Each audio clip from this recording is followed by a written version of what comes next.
In the name of the Father, and of the Son, and of the Holy Spirit, amen. This is an exciting time in the life of our parish. On February 23rd, we began the public phase of our Arise and Build capital campaign. You should have all received materials at your homes.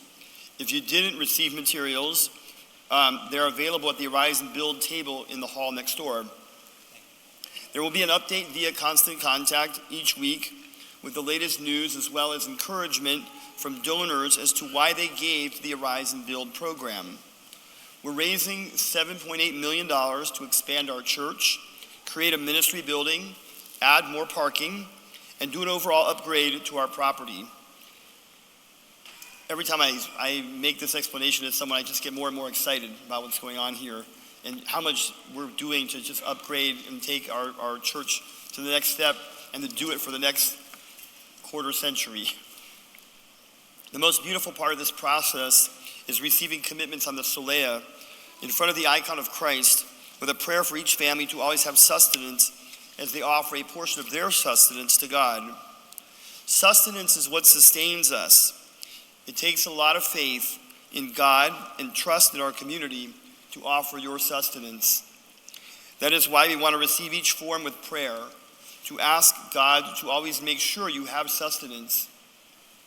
And that's why there will be frequent reporting on everything we do so that we are transparent throughout the capital campaign. When you are ready, please bring your form so that this prayer can be offered for you. We would like to meet our goal by Palm Sunday, so please prayerfully consider your pledge.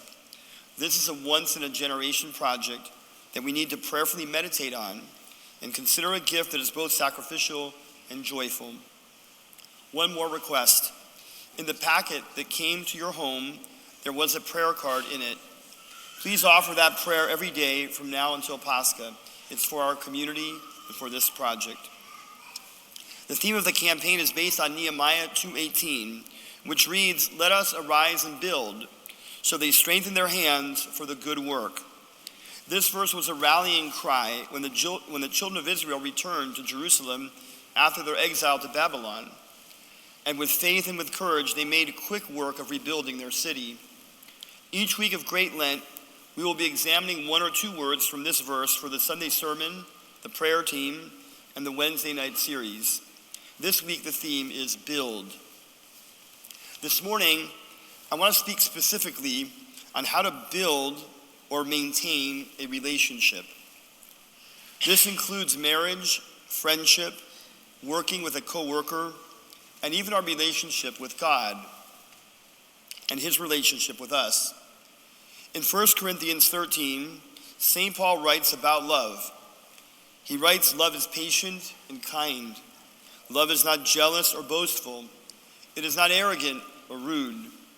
Love does not insist on its own way. It is not irritable or resentful. It does not rejoice at wrong, but rejoices in the right." 1 Corinthians 13, 4-6.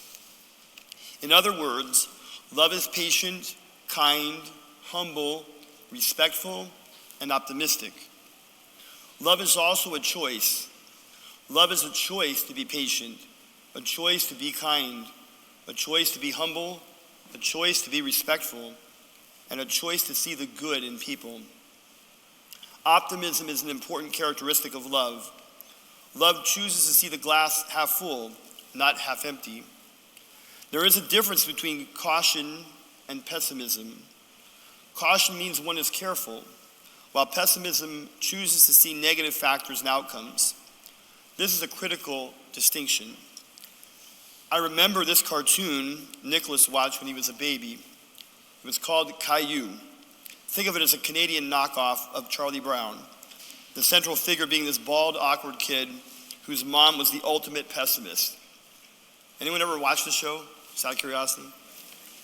Caillou would ask to go out and play, and she would say, "Don't get hit by a bus." She would never say, "Have a great time." Many of us are like the Caillou mom.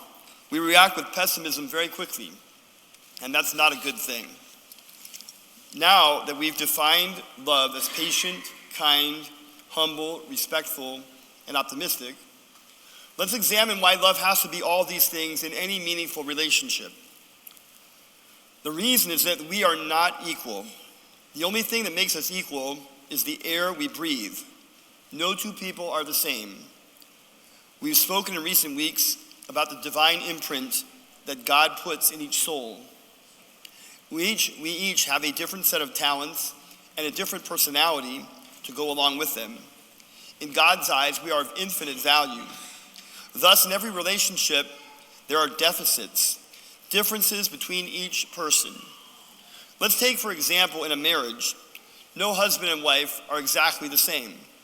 One is a better cook, one changes diapers faster, one is a better driver, one understands finances better than the other, one is more organized, one is more frugal.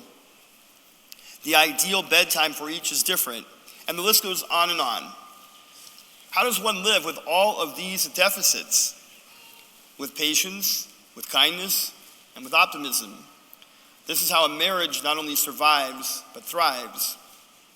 Let's take a friendship.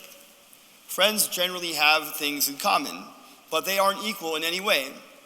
One person likely talks more, one is a better listener, their political views might not align, one is likely putting in more into the relationship on a given day, and there will be inevitable disappointments.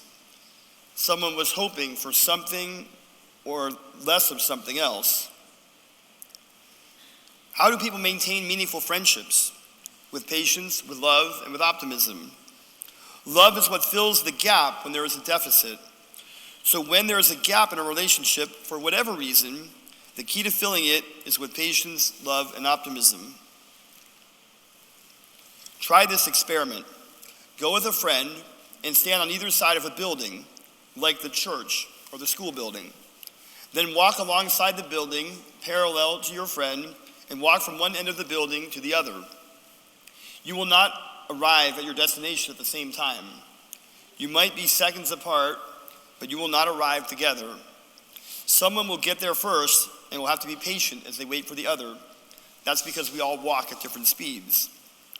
Because we are not equal, there will always be deficits in relationships. When things go awry, the deficits will become bigger.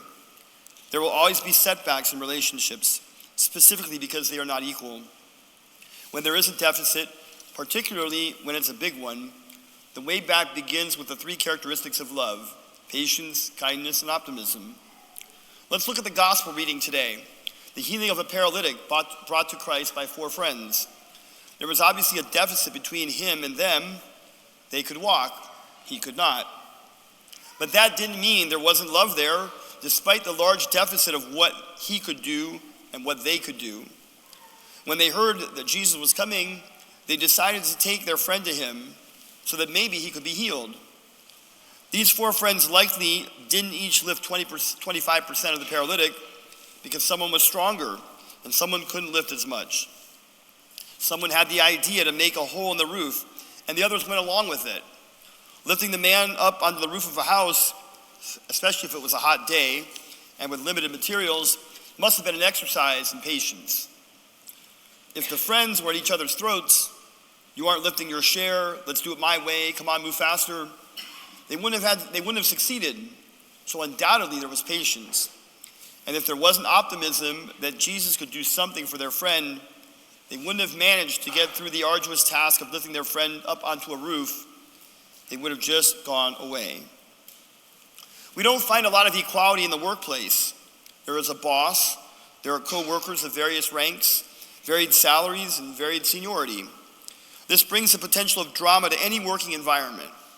If you are trying to avoid this, or you are already in the midst of working drama, and we aren't only talking about your place of work, we might be talking about your involvement in a ministry in our church.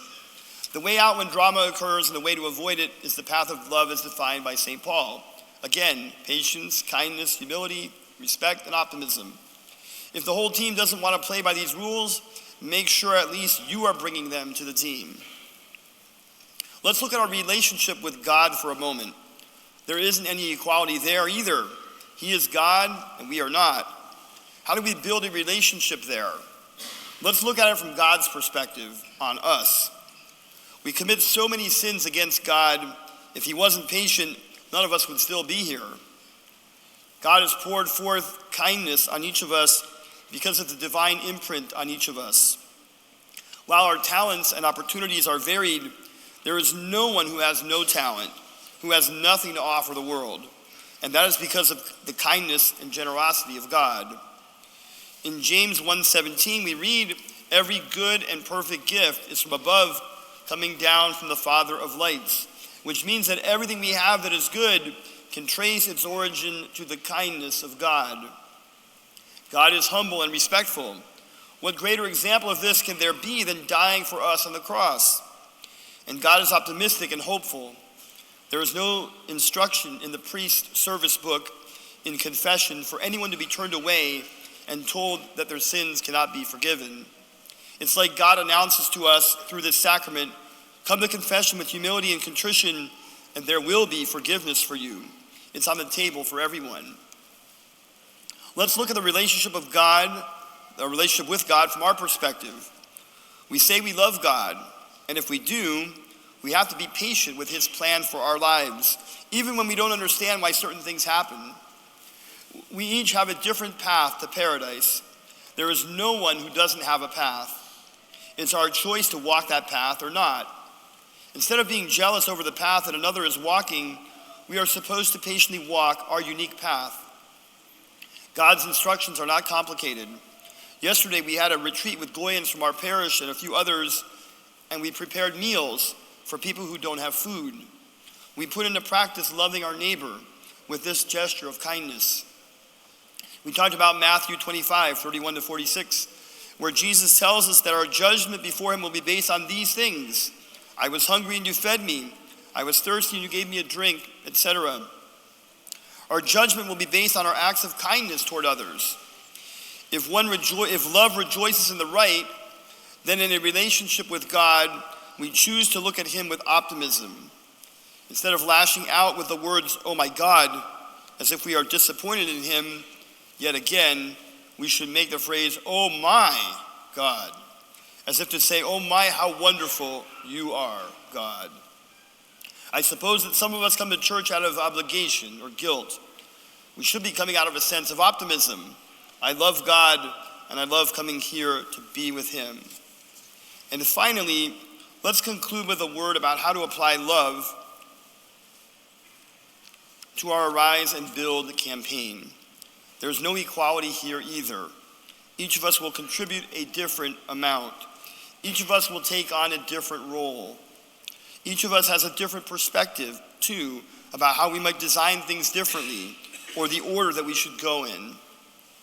We're not going to agree 100% on 100% of the decisions that need to be made.